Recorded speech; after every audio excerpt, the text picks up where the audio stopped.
नमस्कार साथियों, क्लास 11 की भूगोल की कक्षा में आपका स्वागत है।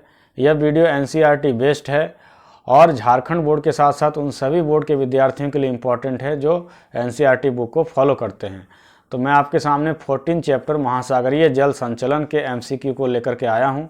मैं इन क्वेश्चन के साथ साथ कुछ व्याख्या भी करूँगा जिससे आपकी जानकारी में वृद्धि होगी और आप इन 10 क्वेश्चन के अलावा भी अगर कोई क्वेश्चन इस चैप्टर में आएंगे तो आप उसे सॉल्व कर पाने में सक्षम होंगे।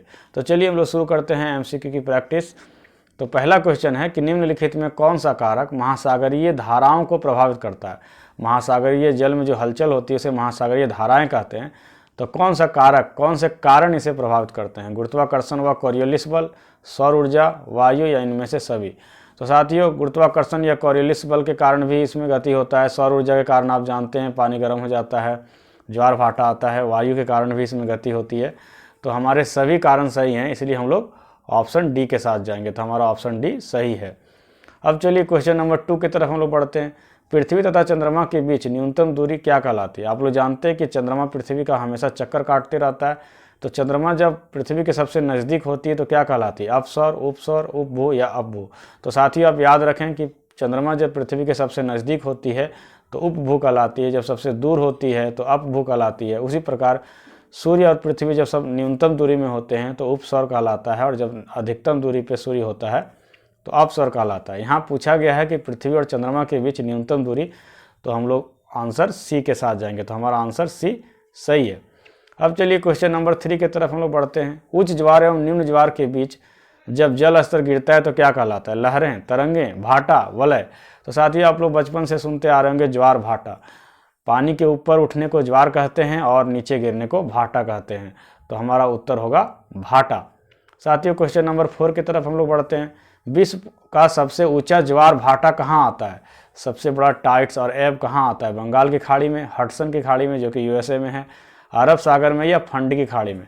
तो साथियों दुनिया का सबसे बड़ा ज्वार भाटा जो है 15 से 16 मीटर ऊंचा होता है, लगभग 2 तल्ले बिल्डिंग के बराबर, और ये आता है फंड की खाड़ी में जो कि कनाडा में है।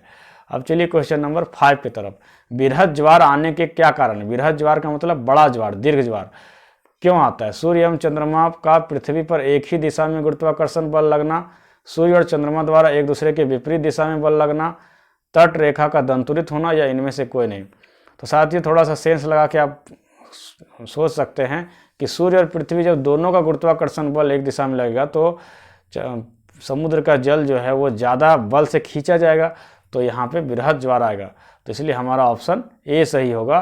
बृहद ज्वार का कारण है चंद्रमा और सूर्य का एक ही दिशा में गुरुत्वाकर्षण बल लगना। अब चलिए क्वेश्चन नंबर 6 की तरफ चलते हैं। पृथ्वी पर उपसौर की स्थिति कब होती है? उपसौर का मतलब मैं पहले बता चुका हूँ कि जब सूर्य और चंद्रमा के बीच की दूरी सबसे कम होती है, मिनिमम होती है, तो उसे उपसौर की स्थिति कहते हैं। तो ये कब होती है? अक्टूबर में, जुलाई में, सितंबर में, जनवरी में?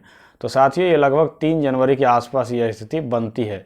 अगर पूछा जाए, यहाँ क्वेश्चन ये हो जाए कि पृथ्वी पर अपसौर की स्थिति कब होती है, तो वो जुलाई में होती है। 4 जुलाई के लगभग पृथ्वी और चंद्रमा की दूरी सबसे अधिक होती है। लेकिन यहाँ उपसौर की स्थिति पूछा गया है तो हम लोग जनवरी सही करेंगे। चलिए क्वेश्चन नंबर 7 की तरफ। महासागरीय जल का कितना प्रतिशत भाग गहरे जलधारा के रूप में है? तो गहरे जलधारा के रूप में कितना मानेंगे? 40%, 80%, 90% या 95%? तो साथियों आपका सही उत्तर होगा 90% जल जो है वो गहरे जलधारा के रूप में है। अब चलिए नेक्स्ट क्वेश्चन इससे संबंधित है। महासागर की ऊपरी जलधारा कितने मीटर गहराई तक उपस्थित है?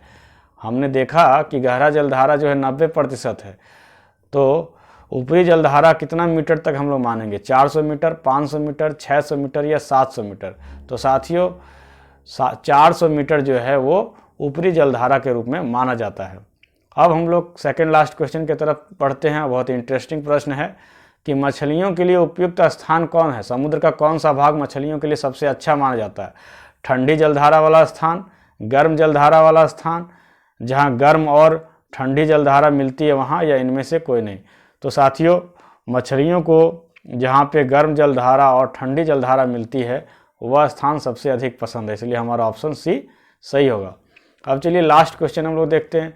ज्वार भाटा जिनकी ऊंचाई में भिन्नता होती है क्या कहलाती है? उच्च ज्वार भाटा, निम्न ज्वार भाटा, मिश्रित ज्वार भाटा या आवर्ती आधारित ज्वार भाटा? तो साथियों जिस ज्वार भाटा की आवृत्ति में जो भिन्नता होती है उसको कहते हैं हम लोग मिश्रित ज्वार भाटा। तो हमारा ऑप्शन सी सही होगा। तो इस प्रकार मैंने 10 क्वेश्चन आपके सामने लाए और उसकी व्याख्याएं भी की। आपने अपस्वर उपस्वर बहुत अच्छा से समझ गया होगा, निम्न ज्वार उच्च ज्वार ये सब भी समझ गया होगा। अगर कोई दिक्कत है इस चैप्टर में तो आप कमेंट बॉक्स में लिख सकते हैं, मैं उसको भी सॉल्व करने की कोशिश करूँगा।